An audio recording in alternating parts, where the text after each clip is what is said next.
where this craft landed and where the alien bodies were. It takes you away from reality, your day-to-day life, and makes you experience something magical, and you can actually touch it. It's really special. Not every UFO story makes it into the spotlight. While some encounters become legendary, they're just the tip of a much deeper mystery. Across the globe, strange objects have reportedly crashed, leaving scorched earth, twisted wreckage, and terrified witnesses behind. Yet many of these incidents vanish from public view, buried under secrecy and silence. What are officials hiding? And how many of these strange crashes were erased before anyone could ask questions? Join us as we uncover the most astonishing UFO crash stories from around the world. Cases you've likely never heard of, but will never forget.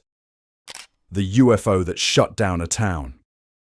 In 1962, something very strange streaked across American skies, flashing westward from Oneida, New York to Nevada. Tracked on radar, spotted by commercial pilots, witnessed by over 1,000 people. Then it vanished, right over Nellis Air Force Base, near Las Vegas. At first, officials brushed it off as a spectacular meteorite. But meteors don't change direction, trigger blackouts, or lift off after crashing. When the object appeared over Eureka, Utah, the entire town went dark. Then, just as suddenly, the object rose back into the sky, and the power returned. Even the Air Defense Command scrambled fighter jets. Since when do jets chase falling space rocks? Commercial pilots saw it below their aircraft. Newspapers played it safe. Just a meteor, they said. The military echoed the line. But none of it explains why radar tracked it across the country, why it maneuvered like a machine, or why armed jets were sent into the night. Whatever fell near Las Vegas that eerie April evening, it wasn't just a meteor. It acted alive, and then it vanished. But the US wasn't the only place where the skies held secrets. Thousands of miles away, another strange event unfolded, this time over the ancient hills of Greece. Greece's forgotten close encounter. In the early hours of September 2nd, 1990, something strange fell from the skies above the Greek village of Megas Platinos. Just after 3 a.m., 6 glowing UFOs silently drifted across the area. But one behaves oddly, moving erratically before crashing into nearby hills. Flames erupted as stunned locals watched from different points across the village. One witness, Shepherd Trantos Karatranjos, saw it go down just 500 meters away. As bushes ignited, 5 other UFOs began hovering over the crash site. Moments later, 2 of them descended calmly near the wreck. The fires mysteriously died out. Karatranjos stayed back, uneasy about what was unfolding, a decision he was later to be thankful for. What followed until dawn was nothing short of bizarre. Locals reported seeing strange lights diving from the sky, hovering and rising again. Investigators believe these glowing orbs may have been part of an alien retrieval team sent to recover the downed craft. As morning broke, curious residents rushed to the site, and what they found was chilling. A large, burned oval patch marked the crash site, its edges unnaturally sharp, as if cut by a knife. Scattered around were small wires and metallic fragments. Some villagers took pieces home, but much of the debris vanished later that morning when the Hellenic Air Force arrived. They sealed off the area and took what remained. Officials claimed it was a fallen Soviet satellite or a small aircraft. But those who saw it knew better. They insisted the wreckage was nothing like any satellite or plane. And the hovering crafts? They weren't military. To this day, many believe extraterrestrials recovered their own that night and vanished before authorities arrived. Though the Megas Platanos incident remains one of Greece's most striking UFO encounters, it's far from the last. The Salter encounter. On August 17th, 1995, something metallic and blindingly bright tore through the skies over Salta, Argentina, before slamming into the ground in a fiery explosion that sent shockwaves across the region. Among the dozens of stunned witnesses was Tony Galvano, a civil aviation pilot who just happened to be having lunch as the chaos unfolded. What he saw was no ordinary aircraft. A silver disc plummeted from the sky, trailing fire and smoke, before crashing with a blast so intense that seismic activity was reportedly detected up to 200 miles away. Without hesitation, Galvano rushed to his Flystar airplane, determined to get a closer look. But nature, or something else, wasn't ready to let him in. Thick black smoke blanketed the crash zone, making it impossible and too dangerous to fly. Galvano returned to base frustrated, but not defeated. 2 days later, with skies clearer, he took to the air again. What he saw confirmed the unthinkable. A gouged stretch of earth, like something had skidded violently across the landscape. Trees and bushes were torn from the ground, roots exposed. Whatever fell here didn't just crash, it hit hard. Weeks later, Galvano returned again, this time with a small group of local volunteers. But before they could investigate, black SUVs pulled up, and armed men in black suits stepped out. Their message was clear. "We're taking over. You need to leave." When Galvano pushed back, one of the men leaned in and said coldly, "Forget it, Galvano. What's coming down is very heavy." And that was it. The wreckage, gone. The truth, buried. The silence that followed, deafening. Was it a crash from beyond Earth, or a top-secret incident too big to contain? Whatever landed in Salta that day, it left behind a trail of scorched earth, frightened witnesses, and a message to keep quiet. Let's move on to another intriguing UFO crash recorded in history. Project Moondust and the Bolivian UFO. On the afternoon of May 6, 1978, something massive and mysterious came crashing down near El Tigre, along the border between Bolivia's Tarija province and Argentina. Thousands witnessed the event. The object, described as cylindrical with a fiery tail, tore through the sky with a thunderous sonic boom that shattered windows up to 30 miles away and echoed across 150 miles. Speculation spread fast. Newspapers suggested everything from a meteorite to a stray Apollo capsule, even a UFO. Meanwhile, Argentine border troops were deployed to search the rugged crash area. Dozens of reporters swarmed nearby towns like Aguas Blancas, eager to uncover more. Witnesses were clear. This was no ordinary object. A local police officer compared it to a giant wine container trailing smoke. Others described it as metallic, oval, and unnervingly silent before impact. The Bolivian Air Force eventually dispatched World War II-era aircraft to scout the site. Though they located wreckage, the terrain made it impossible to land. Soon, things got even stranger. A local police chief confirmed that troops had found a 12-foot-long metallic cylinder at the crash site. While officials awaited technical experts, 2 men arrived, not from NASA, but the US Air Force, Colonel Robert Simmons and Major John Heisey. Officially on leave, they were actually attached to the US military attaché in La Paz and linked to the classified Project Moondust, a secret operation tasked with retrieving foreign or unidentified space objects. The 2 men allegedly secured the object, and a C-130 Hercules aircraft waited in La Paz to fly it back to the United States. When the US Embassy was asked about their mission, they denied everything. Later, declassified documents revealed the truth. The US government was actively monitoring the region for UFOs and collecting data under the Human Code, including witness testimonies, all while maintaining secrecy. And, although Bolivian military searchers reportedly found nothing further, many believe the wreckage was removed under cover of darkness. Official records never classified the event as a meteorite, and to this day, no one can say for sure what really fell in the Bolivian Andes, only that it came fast, hit hard, and vanished into silence.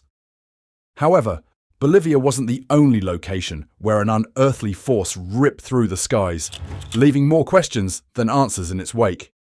So next, we travel to the Soviet Union, where a quiet mining town was both fascinated and terrified by a fiery red sphere. The red sphere that crashed on height 611. On the night of January 29, 1986, a blazing red sphere tore across the skies above height 611, near Dalnogorsk in far eastern Russia. Locals watched in horror as the glowing orb, approximately a meter across, hovered just half a mile above the ground before plunging into the mountainside with a fiery crash. Witnesses reported instant explosions and flashes of reddish-white fire, with sounds lasting barely a second yet, leaving a deep psychological impact. A young schoolboy, Yevgeny Serebrov, described the impact as quite strong, while Minor V. Kondakov, observing from the nearby bus station, recalled a stainless steel-like sphere spiraling silently over the town. In the early light of February 2nd, children combing through snow-covered terrain discovered a scorched tree stump, a crater, and broken branches spread across a scorched patch. They gathered strange materials, dark metallic droplets and rock fragments, and brought them to the local museum for examination. Valery Dvugilny, the museum's director, soon rallied scientists, including meteorite expert V. Berlizov, to explore the site more thoroughly. They uncovered a 3 cubic meter chunk of shattered rock, scorched earth, and approximately 30 grams of mysterious droplets that appeared to consist of metallic glass and lead alloy, combined with up to 17 different elements, materials rarely found in nature. Closer analysis in high-tech labs revealed astonishing internal structures within the droplets. Microscopic fiber-like threads, intact gold filaments, and quartz coatings woven into complex miniature meshes. Incredibly, when researchers tried to manipulate one droplet's looped structure, it vanished completely, defying conventional physics. The impact's aftermath rippled through the local military community, with new UFO sightings reported around regional airbases in the weeks following the crash. Meanwhile, investigators abroad, like veteran UFO researcher Philip Mantle, began to draw parallels to New Mexico's infamous Roswell incident. Mantle even dubbed the Dalnogorsk case Russia's Roswell, citing the extraordinary alloy and the unexplained disappearance of craft or debris as troubling echoes of the 1947 mystery. To this day, despite further studies and rumoured attempts at government cover-ups, no solid explanation has emerged. And just when you think the skies couldn't get stranger, something mesmerising and terrifying unfolded in 2009. A haunting sky dance in 2009.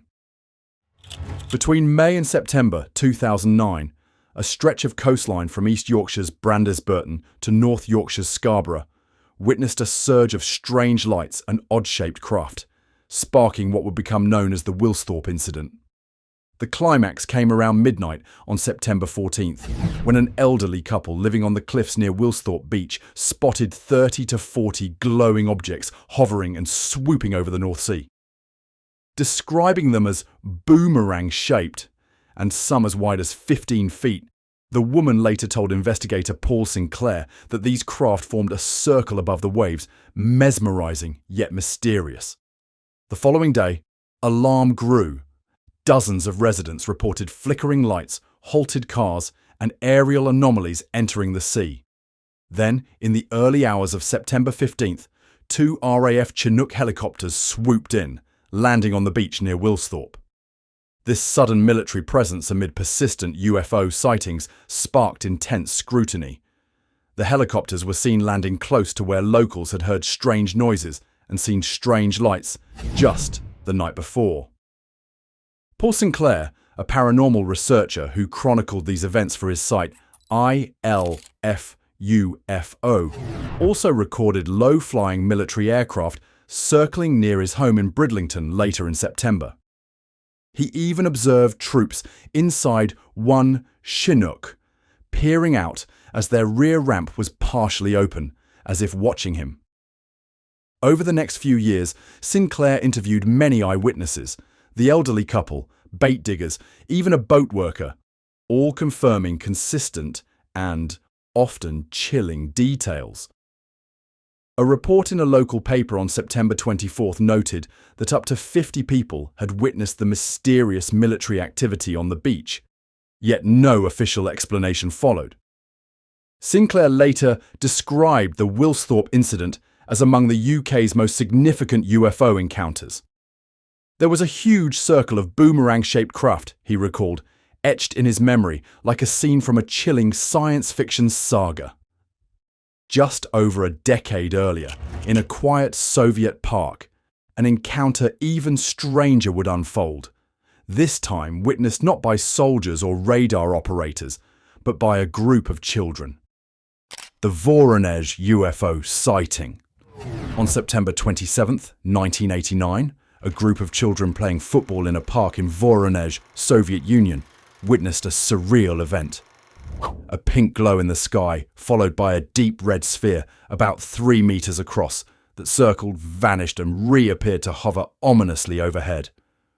To their astonishment, a three-eyed alien sporting bronze boots and a disc on its chest emerged, accompanied by a robot. In a chilling moment, the creature reportedly wielded a ray gun to make a 16-year-old boy vanish before the object silently ascended and disappeared. Even a local police lieutenant claimed he saw a body flying in the sky, and authorities warned of military deployment should the object return by nightfall. On October 9th, TASS, the state news agency, expanded the story after interviewing a dozen youths. Dr. Silanov from the Vorones Geophysical Laboratory claimed to have used biolocation, a type of ESP dowsing, to confirm the craft's landing location. This vivid coverage marked a departure from Soviet secrecy, with officials promoting openness. Remarkably, unlike many UFO narratives elsewhere, these beings never spoke or made political claims. Following the press frenzy, hundreds more UFO reports surfaced in the region. Even Komsomolskaya Pravda claimed to have conversed with extraterrestrial beings from the Red Star. Sovetskaya Kultura, the Communist Party paper, defended its reporting by insisting the public deserved full transparency, refusing to downplay the story. Entrepreneurs capitalized quickly. By early October, a private company was offering UFO tour packages to Voronej for 59 rubles, dubbing it the Land of the Aliens. International media took notice, with a USA current affair crew flying in to investigate. But skeptics emerged. A UFO researcher noted scorch marks near Moscow might have originated from a haystack fire, and Dr. Silanov later admitted that alleged alien rock was merely common hematite. While radioactivity tests near the landing site showed elevated cesium levels, experts credited this to residual Chernobyl fallout, not extraterrestrial activity. Further scientific inquiries found no evidence of mysterious algae, metals, or anomalies. Soviet evening news anchor Vladimir Posner dispatched a team that discovered no additional witnesses, suggesting the children's testimony may have been exaggerated. In the context of late Soviet-era disillusionment, many saw these stories as a form of state distraction. One anonymous party member told Time magazine that the government used psychic and UFO claims as a new opiate for the masses. Whether truth, fantasy, or something in between, the Voronej incident became the USSR's most sensational UFO exposure, marked by eerie encounters, official fascination, and unanswered questions that still echo today. But strange things weren't just happening behind the Iron Curtain. Over the cold, misty hills of England, something equally puzzling lit up the night sky. The mysterious Howden Moors incident. On the cold, clear night of March 24th, 1997, a strange series of events unfolded over the Howden Moors, on the border between South Yorkshire and the Derbyshire Peak District. People reported seeing an unidentified flying object in the night sky, a low-flying aircraft skimming over rooftops, RAF jets seemingly in pursuit, and a deafening explosion echoing across the moors. These reports came in shortly after 10 p.m, with multiple calls flooding the police station at Ecclesfield. Farmers near the village of Bolsterstone claimed to have seen a plane disappear over the hills, followed by a flash of light and plumes of smoke.